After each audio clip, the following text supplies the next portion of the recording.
Your house is worth whatever it's worth, right? Whoever sells it. Wrong. I'm Charlie. Welcome to Moving Home with Charlie, and thank you for coming. Charlie Landing grew up in Sussex, is the founder of Best Agent and presenter of Moving Home with Charlie. If you want to find one of these guys, look out for those compassionate professionals. All estate agents are not the same. So Charlie, what would be your advice for people interested in buying new builds right now? Don't overpay. Do buy, but don't overpay. That's why I say disregard the guff. Read into the numbers and look, and it's buried. The bad news is buried in the small print, okay? Good evening, everyone. Welcome to the Property Press Awards. They may or may not be telling the truth, but you should form your own view. Get out and view, get out and view, get out and view. You cannot be in a position to make offers and have the offers accepted if you're not viewing. Just be out there viewing. Pay attention to the back of the class. If you've not been watching my videos, I did one just a couple of days ago. Disregard the guff.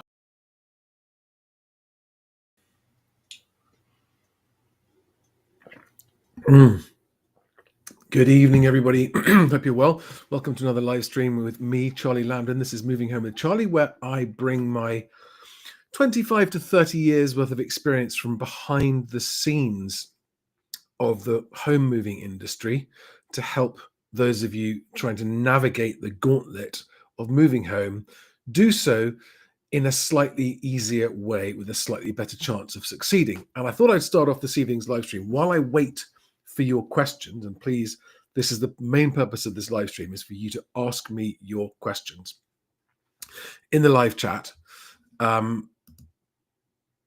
Evening changes coming. Evening Duffy, Reborn Smith. Hi there.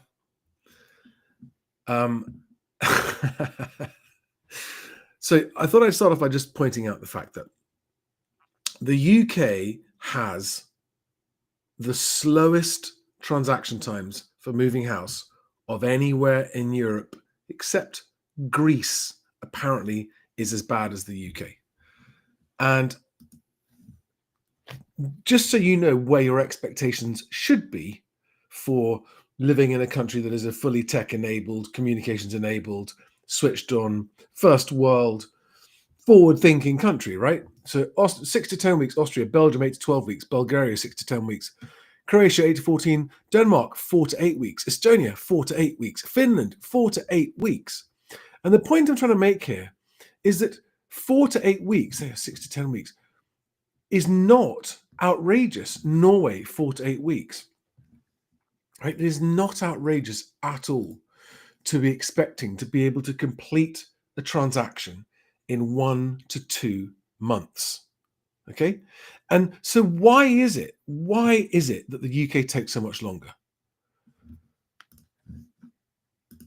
Because it's very, very frustrating for everyone involved that it takes so long. And it's not, everyone goes, oh, it's so and so, oh, it's estate agents, oh, it's conveyancers, oh, it's the land registry, oh, it's this, oh, it's probably search packs. It isn't any one of those things. It is a culture within the moving industry of everyone trying to put themselves and their own interests first. Estate agents putting their own interests about winning an instruction first, whatever it takes, and overvaluing and then tying you into a long sole agency contract that you are then stuck in for 6 months, unable to sell your house or move to another agent, for example. There is no area of the industry that is free from guilt or culpability for how long transaction times take, including the government, including the land registry and council search times and all of these things, right? The entire playing field of moving home is just terrible. And the moving industry in the UK has the dubious honor of being able to say, in the 25 years, or let's say the 30 years since the internet arrived and started to be used in the property market, it actually now takes longer to move home than it did before the internet came along, right? That is how badly this industry operates. And that's why, oh, my stick is behind, oh, it's behind that. Can anyone guess what this is? Anyone guess what this is? And it's not a musical instrument. Might sound like one, but let me know in the comments if anyone knows what that is. Behind there is a sticker to Best Agent, which you can't see at all, which is my site that I'm building. And the site intends to solve this problem in the UK and create housing transactions that happen in 4 to 8 weeks consistently by creating the proper incentives for the different subcategories involved in the moving industry, and make everyone get ready in advance, get everyone prepared, get buyers and sellers prepared, get conveyancers and mortgage brokers being more proactive and considerate and cooperative, not considerate, and estate agents too. And basically, in all of those groups of of businesses involved in the moving process, lenders, brokers, agents, conveyancers. I mean, this is why there's so many people, right? This is why it's so complicated. But within all of those groups, there are companies who are genuinely striving to bring better results for their customers. But when you're involved in a transaction with all those different companies and a chain with multiple buyers and sellers, you only need 1 or 2 people to be crap and the whole thing falls apart. And I put a post up on X this morning pointing out the fact that precisely because it takes so long to sell a home in this country, right? It's either you get your shit together and you're really well organized and you come to the market well organized at the right price that gets you multiple buyers and gets you under offer, and you've got your conveyancers lined up so the transaction happens quickly. Either you're in that category and you perhaps sell in 3 to 4 months, or you come along going, oh, it's easy to sell a house, you just put on Rightmove and don't have to do anything, and you're one of these clueless sellers who ends up a year later wondering why they still haven't sold their home. And that is most, by the way. That's most sellers. So, and that's 9 to 12 months, okay? It's just an absolute shit show because people don't bother to get ready. Why? Because the companies don't advise you properly. It's just awful. Anyway, that's what I'm trying to do. So I'm trying to help by getting people who want to be informed to be better informed without giving you any bias one way or another about, I'm here to make more transactions happen more easily for the benefit of everybody involved. That's my goal. Now, let me start taking some questions. There's some funny questions there. Thank you for the funny questions. But let me take some serious questions. Fernando Pestano asks, what's your opinion on first-time buyers purchasing property on buy-to-let? Well, okay, that's a weird question.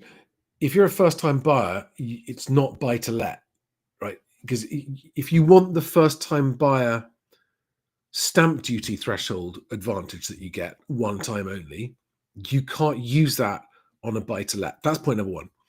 Point number two, your question seems to imply what's my opinion on it from a financial point of view, because you'd only buy a buy-to-let from a financial point of view.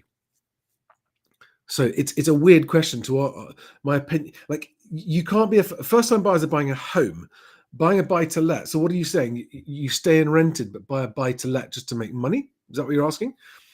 Please, could you clarify for me, Fernando? But the next thing I'd say is rental yield is 18% when everything's working perfectly. When you have a tenant that doesn't get late on their rent, when you have a change of tenant without a gap, a void period in the tenancy, when you have a tenant that doesn't damage the property, when you have all of those things in perpetuity, always. So if you have a long-term perfect tenant, maybe you have an 80% yield. But like, what's more important for you, having a home or having an 18% yield? But I would be heavily skeptical about yields like that in this market.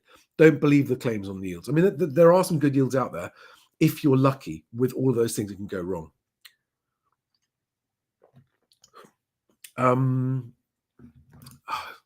Change is coming says, I'm amused on a daily basis at the Reddit post with the titles, why isn't my house selling or getting any viewings? It is astonishing, isn't it? And obviously, it's because sellers are gaslit by Rightmove and the government's ONS house prices and lenders, and just at a glance seeing record house prices everywhere, thinking, so my expectation of my house value isn't unrealistic then, and then come to the market where the reality is completely different. Okay, I can't understand why it's not selling, but they cannot confront the reality that actually they have been misled, seriously, repeatedly, chronically misled. It's very frustrating. Reborn Smith says, are there more movers because of the internet clogging up the system? No, we have fewer moves happening. So at the peak, we had 1.6 or 1.7 million transactions a year back in 2007. Right? We've never got back up there. It's been down around about the 1 million mark, 1.1, 1.2 million. That's where we are right now. But if we could unlock all of the just ridiculous and frustrating and totally unnecessary infighting between competitors in the industry and actually allow more people to move, twice as many people would move. More than 2 million people would move a year, buying and selling. Okay. And everyone, agents, brokers, conveyancers, would all make much more money. They'd be busy, rushed off their feet, and it would be making hay while the sun shines. But they are all so short-sighted in their approach to this that everything that all of them are doing leads to fewer transactions. That's what I want to fix.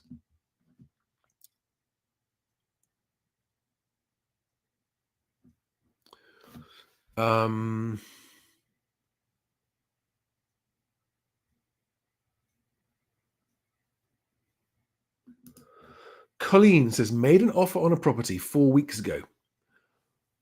So 1.02 million on a 1.2 million property.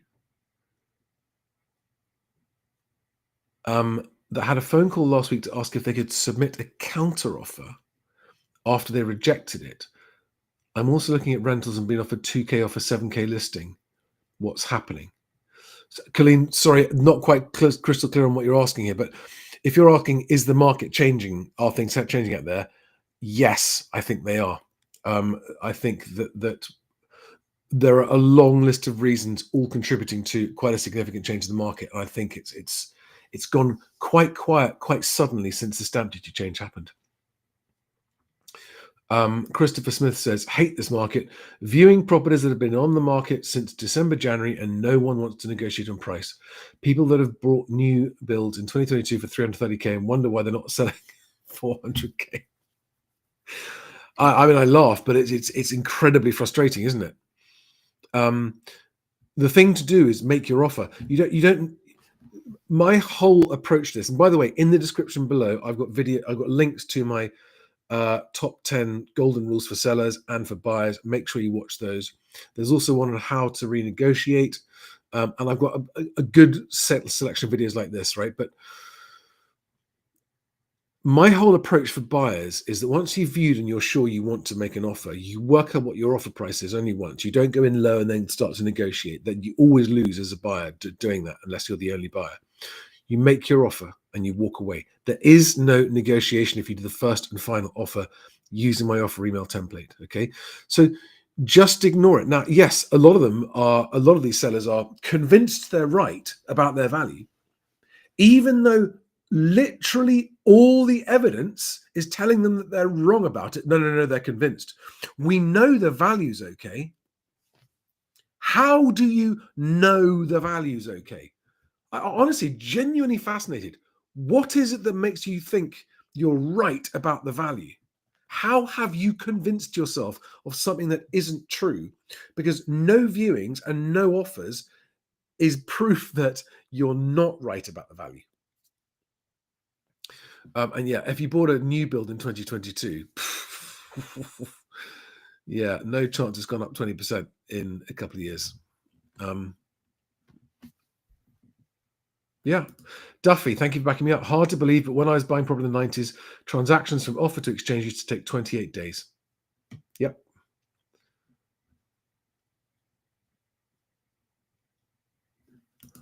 Stephen Carr says, we have been under offer for 5 weeks and days from exchange. So we've been under offer for 5 weeks and we're days from exchange, but our agent has pretty much refused to mark our properties under offer on Rightmove. Is this normal? They must do what you instruct them to do. And if you instruct them to remove it from the internet completely, they have to. The reason that they like to leave them up there is because showing that they've sold properties helps make them look good. So they like to leave it up there. It's kind of advertising for them. You just need to get firm and send them a written instruction by email saying, please take my property down off the internet immediately, if that's what you want. Although there's no harm to it being up there, by the way. So I wouldn't, if you're not that bothered about it, I wouldn't worry about it.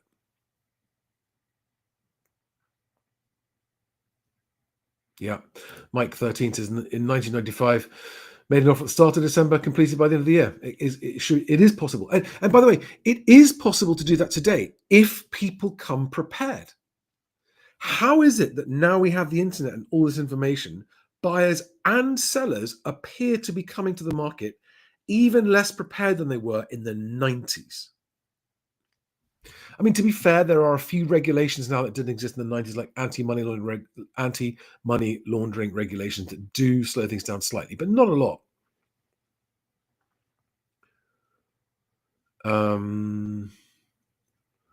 D. Griffo says, I have 2 questions, and now I can't see any questions. Do you have are your questions coming? No? Okay. Looking forward to those questions.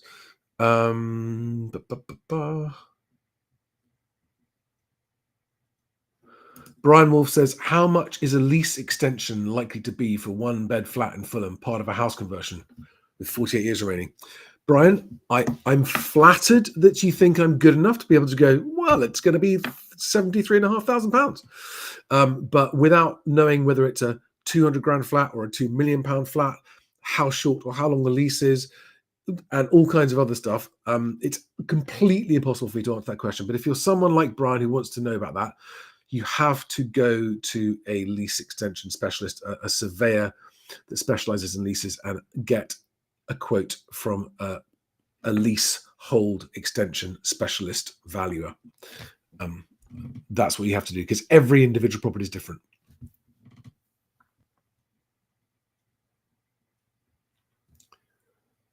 Ooh, MD says, I used your offer template to offer 1.19 million on a house with asking price at 1.25 million.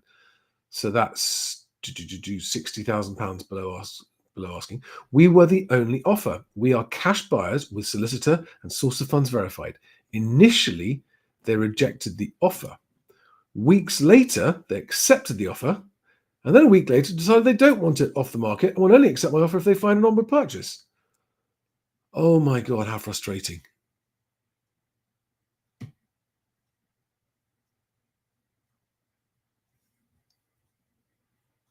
You see what I mean by people not coming prepared?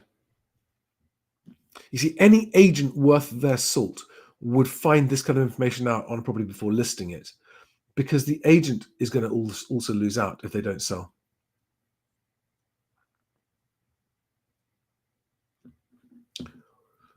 Edward Davis is currently very few up. As soon as a good house comes up, people jump on it. So this is true. A lot of people who are buyers, especially first-time buyers, get the impression that everything's selling like that. But actually, it's only everything that's sensibly priced that sells like that. And at the first-time buyer level, there's more competition at that level than at any other level of the market. So every sensibly priced first-time buyer type home that comes to the market will always sell quickly, no matter what the market's doing. And that's why, as a buyer, you need to have your ducks in a row and be a better buyer. I never understand this. I never understand why so many first-time buyers complain bitterly that they're not having their offer accepted and that everything's too expensive. And then they complain that someone else's offer got accepted. They didn't. But they don't have all of the things they need lined up in advance to make it easier for the agent to recommend that their offer be accepted. It costs you nothing to have all of that stuff lined up, provided you're serious about offering and intending to move, right? Have a conveyancer, have your mortgage in principle, proof of it, have your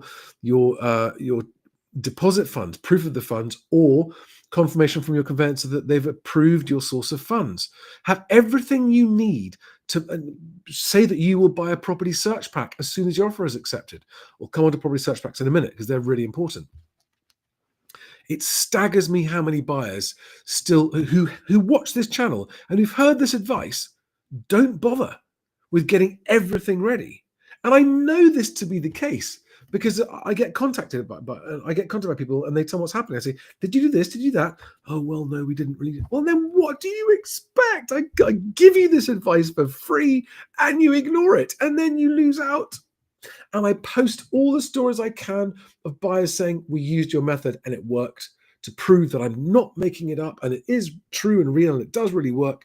And yet so many of you still just go, "Oh, well, let's put the offer in, shall we?" and don't do it properly. And then you lose out. And I don't know what to do to get you to take it seriously. Okay, got some questions coming up here.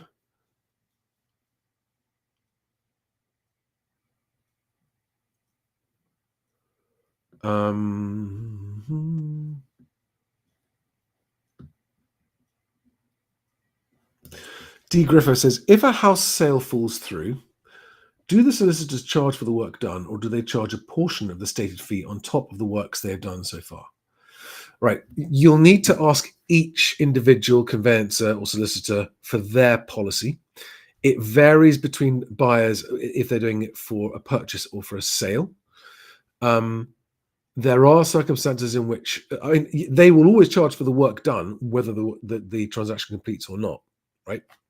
They will charge for their time, they'll charge for the work done, because that's how conveyancers work. Estate agents, who everyone beats up on all the time, often for good reason, do all of their work for nothing if it falls through. I mean, it's a great deal for sellers. Change your mind at the last minute and don't pay them. Make them work for months and months selling a house and then don't pay them. It's a shit deal for agents. It really isn't good. But yeah, you could check with your conveyancer. But why is I mean, this brings me on to something else I wanted to say. Actually, it's worth saying now. When you are buying or selling a home or doing both, you've basically got a long list of things that can go against you. And typically, if one of the things goes against you, you'll usually overcome that problem. If two of the things goes against you, it might cause a really frustrating delay, but you should get over it in the end. But if three of the things go against you, your deal's going to fall through properly. I mean, sometimes it can be one fatal thing, of course. But the whole idea here is to improve your chances. There are no guarantees. Buying or selling, currently, with the system the way it is in the UK, there are no guarantees unless you go to an old-fashioned auction, right? That's the only guaranteed transaction there is. Okay, if the hammer falls and there's no reserve on the property and it's an old-fashioned auction, as a buyer you have exchanged, as a seller you have sold that property. But otherwise, you've basically got to just improve your odds. Be prepared. Be a step ahead. Don't be sleepy and running around going, "Oh no, I haven't got that paperwork yet." I know we're all busy in life, but ask yourself, how hard will you kick yourself when your purchase or your sale falls through because of something that you could have done and just didn't? It's so avoidable so many times.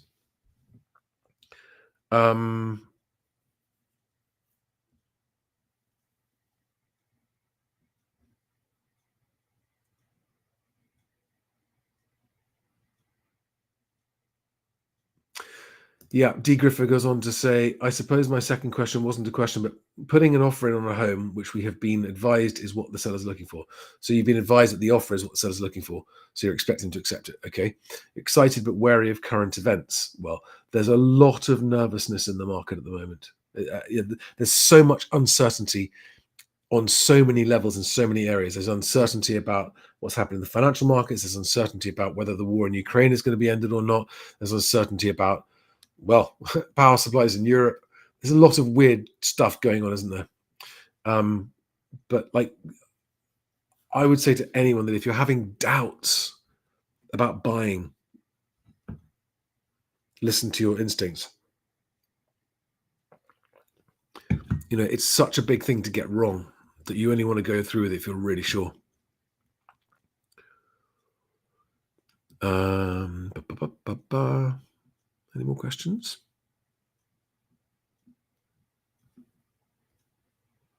OMD, I see. That price got reduced. Okay. You're welcome, D. Griffo.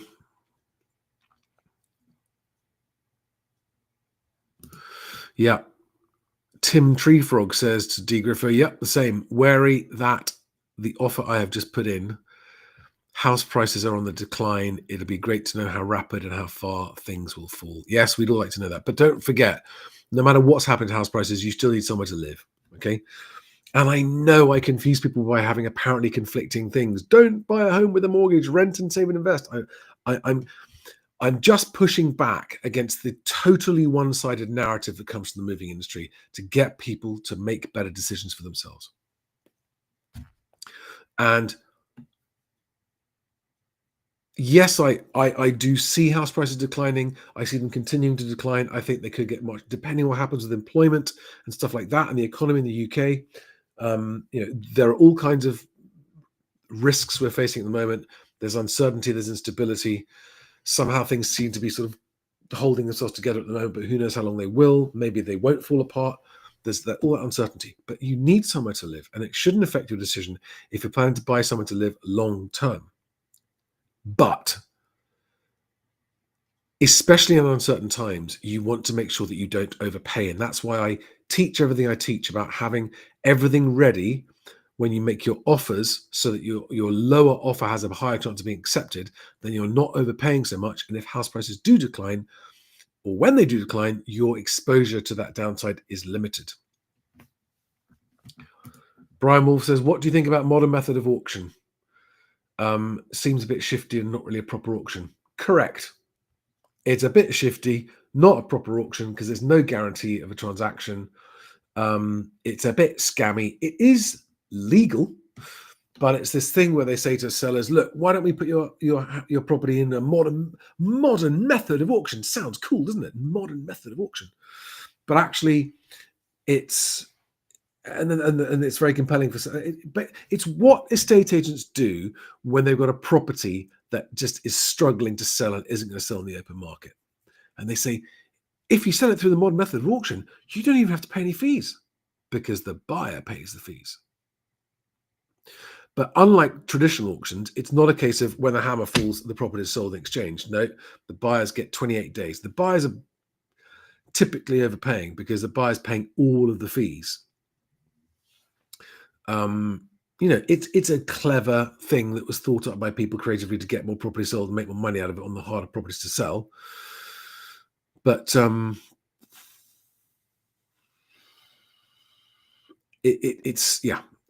it works for some people. It works for some sellers. It's a bit shiftier for a buyer.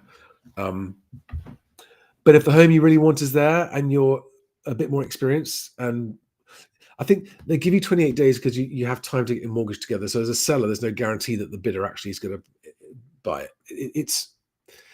I just don't like the fee side of it. I think the fee side of it is what's scammy to the buyer. Oh, but you're getting it cheaper so you can afford the fees. Yeah, kind of. What's the difference between the agents on Rightmove versus Best Agent? Well, Rightmove doesn't have all agents on it. A lot of people think they do, but they don't. Best Agent does have all agents on it. So when you start hearing me crank up the volume about Best Agent, which won't be too far away now, one of the things I'll be saying is it's the only site with all properties for sale and to let on it. So that's the main difference in the answer to your question. Joe, hello Joe, you must be a new follower. Welcome. Currently a potential cash buyer, trying to work out if it's better to hold out for a few more months, which I can do, or just buy now, as a tiny little further fall would make a big difference. This is a question I get a lot, and the answer is always the same, which is if you stop going out and viewing properties, you have zero chance of finding a property that you love at a price that the seller accepts from you and getting into it. So if your goal and your objective is to buy a home to live in it, there is no point in waiting, because you might get the small reduction in price you want on the property you're looking at just by negotiating properly, or just by following my offer methodology. Okay. But if you're not even trying, you definitely won't. But by being out there, if the prices are falling, you'll see that. By being out there viewing, you will know what's happening to prices. You'll see what's selling and what's not selling, what's falling through, what's coming back on the market. You'll be better informed. So if the goal is to own a home that you want to live in, and you are in a position to proceed now, but you're worried about prices falling, it still makes sense to be out viewing, as long as you know how to offer without overpaying.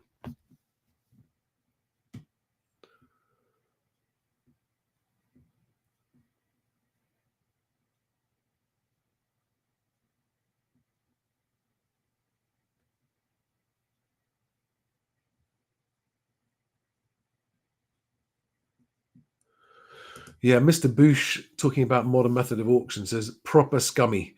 We passed on a property we would have loved because of the terms of the auction. It sold for 20k less than we were willing to pay. Well, in that scenario, both the seller and you have lost out because of the modern method of auction, haven't you?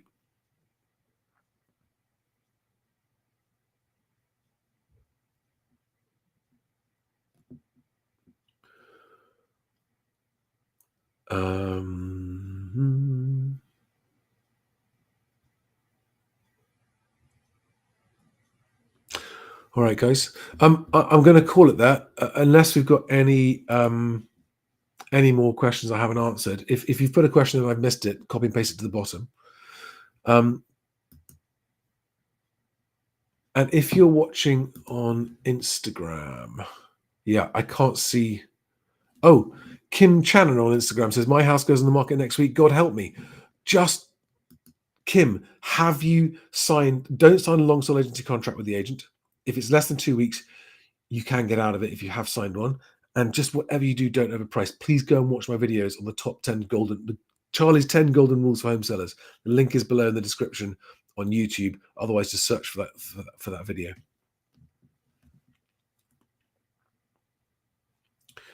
And guys, I'm sorry I haven't had any guests on recently.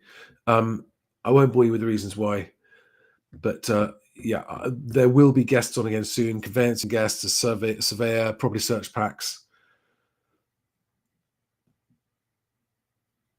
Oh, Tim Treefrog, you're very well. You're very welcome. Thank you very much. It says, I really appreciate your advice. Because of you, I'm going to buy one less bedroom than planned. Curious as to what I said that made that happen, and hence borrow less. But thank you. Cool. If you're happy, I'm happy.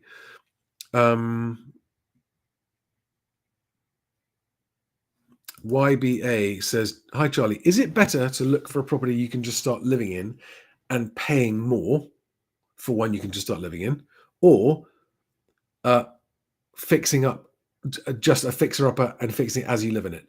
There are different opinions on it. Wanted to ask what is my take. My take on that is it's absolutely down to personal preferences.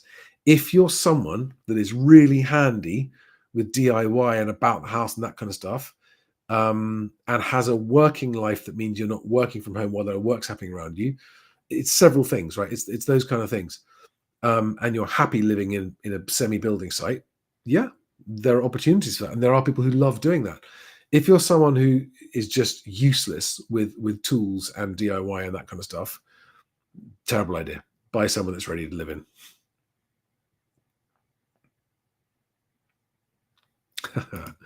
Joe says, cheers. Definitely not Daddy Warbucks over here. Barely a cash buyer on an absolute technicality. Daddy Warbucks. God, that's a blast from the past.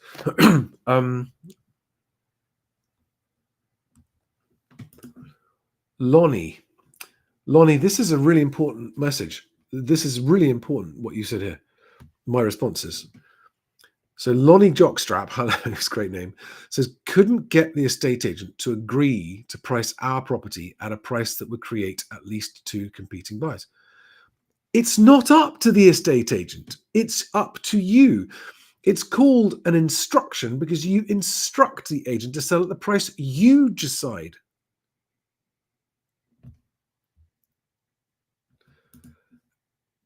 The agent said this wouldn't happen, i.e. getting competing bidders, and we would end up getting a lower offer than putting the house up at a higher price and accepting the inevitable lower offer.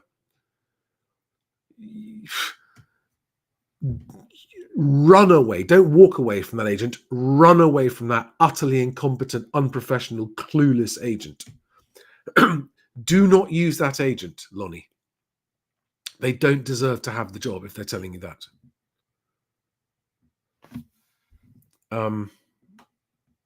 Yeah, exactly. The estate agent cannot tell you what to price.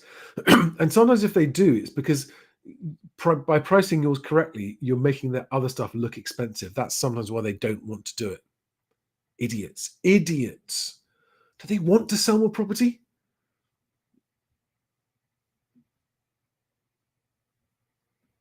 I see. Tim Tree Frog says, okay, you might have overcommitted without my advice. Okay. I'd like to also just say a special hello and thank you to everyone who's listening on audio podcast. If you are, you'll always find the links I'm referring to in the show notes of the audio podcast. Yes, we haven't had Stig on the show for a while either. Lots of people need to come on the show. But guys, I am going to wrap it up. It's late. I've got an early start tomorrow on the road again.